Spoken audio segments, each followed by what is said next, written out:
Inilah yang perlu anda tahu mengenai sahabat Rasulullah sallallahu alaihi wasallam bernama Mus'ab bin Umair. Beliau merupakan seorang sahabat yang tersohor dengan kekayaan dan kekacakannya. Mus'ab merupakan seorang Quraisy yang dibesarkan dalam keluarga yang memiliki kemewahan dan hidup di dalam keselesaan. Selain bermewahan, Mus'ab juga merupakan seorang yang sangat kacak. Beliau terkenal di kalangan wanita kerana paras rupa dan personalitinya yang menarik. Agak ironinya, sebagaimana seorang yang mempunyai status yang popular pada masyarakat jahiliah menjadi seorang pejuang dan penyebar Islam yang sangat banyak berjasa kepada Islam. Keislaman Mus'ab bermula apabila pada suatu hari beliau mendapat khabar bahawa terdapat seorang Nabi yang mengajak kepada agama yang benar. Nabi itu adalah seorang pemuda Quraisy berketurunan Bani Hashim bernama Muhammad Al-Amin, seorang yang masyhur dengan sifat amanahnya. Dari berita yang sampai kepadanya, Mus'ab mengetahui bahawa Muhammad selalunya bersama dengan pengikutnya berkumpul di rumah Arqam bin Abi Arqam. Jadi kerana sifat ingin tahunya yang meninggi, Mus'ab telah pergi ke rumah itu. Di situ Nabi SAW menyampaikan dakwah baginda. Nabi Muhammad mengajak mereka yang sama-sama di dalam majlis untuk berakidah dengan akidah yang lurus dengan menyembah Allah semata-mata. Nabi Muhammad SAW juga mengajarkan Al-Quran kepada mereka. Bait-bait ayat Al-Quran itu sangat menakjubkan. Orang Arab memang minat dengan syair dan puisi, namun ayat Al-Quran ini dirasakan jauh berbeza daripada semua kesenian dan kebudayaan mereka.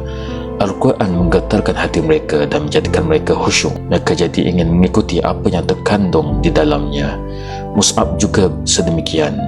Dia merasakan ayat-ayat yang dibacakan oleh Nabi itu sangat indah dan dia terkesima dengannya. Kemudian Mus'ab memeluk Islam.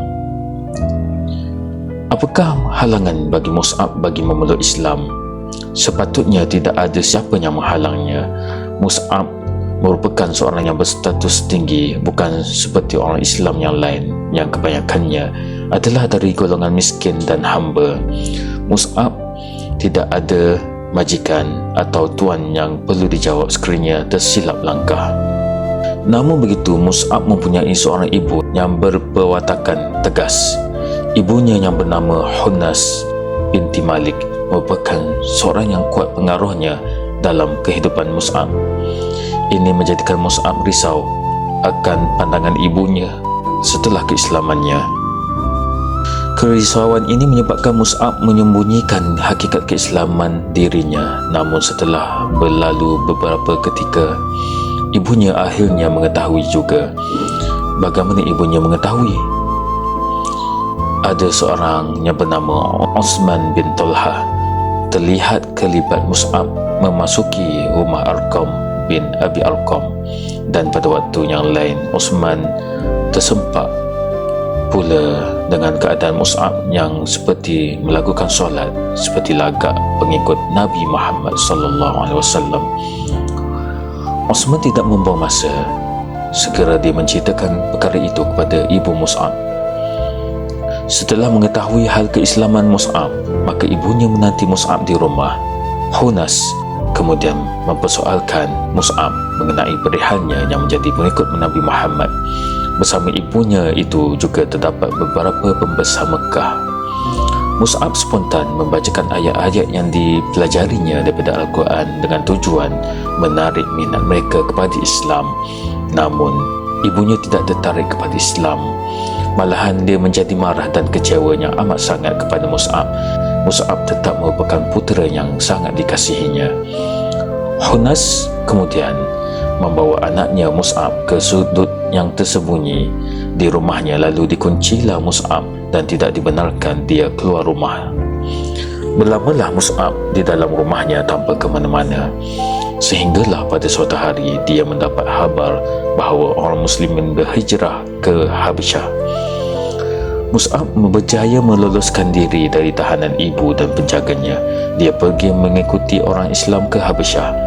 Di Habasyah, Mus'ab bersama dengan para muslimin tinggal di sana sebelum pulang ke Makkah kembali. Terdapat kisah mengenai Mus'ab di kalangan orang muslimin ini ketika mereka sedang duduk mengelilingi Nabi Muhammad SAW. Ramai kalangan mereka yang merasa hiba sehingga beberapa orang menangis melihat keadaan Mus'ab. Mus'ab yang dahulunya seorang yang bergaya, yang terkenal dengan wangian yang harum, kini menjadi seorang yang dhaif, yang kelihatan jubahnya bertampalan di sana sini kerana usangnya. Rasulullah SAW kemudian menuturkan kata-kata yang indah memuji Mus'ab.